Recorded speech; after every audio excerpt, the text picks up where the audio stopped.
Hello, this is Krista Giannak. So you're here because I imagine you want to feel inspired and you want your work to come across as you want it to matter to your business and your community. So I'm going to talk about ways to get inspired in work and in writing.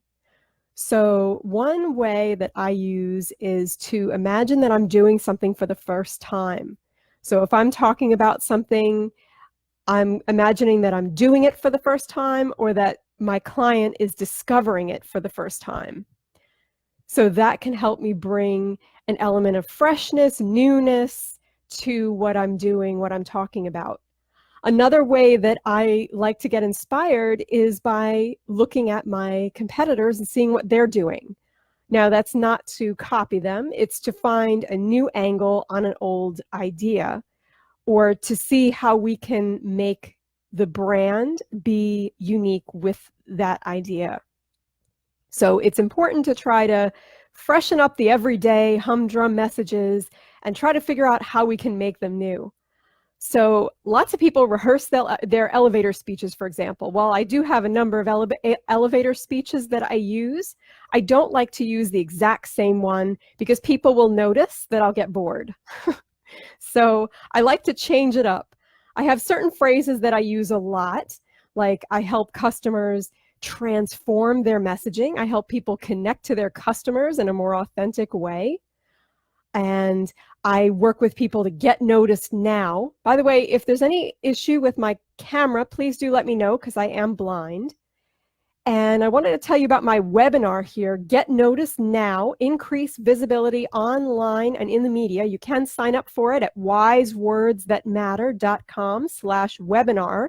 And we're going to be talking about brainstorming during the webinar, among other things. Because in order to better relate to your customers, you have to be able to brainstorm ideas.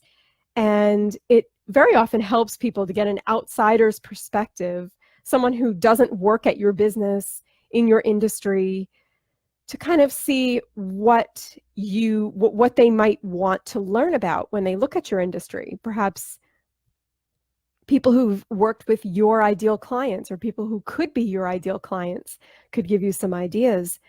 It's important to look to your personal experiences. What questions have your customers asked? What questions have your clients come to you with and said, you know, I haven't gotten the answer to this one. I keep talking to people and I just can't get a good answer. That's a great idea potentially for a blog post or a video or some other way to reach out to your customers. So I hope that these tips are helpful to you as we talk about getting noticed. We talk about freshening up your everyday experience, getting more imaginative, putting new angles on your competitors' content, and also creating content that is based on your everyday experience. So I hope everyone has a great week.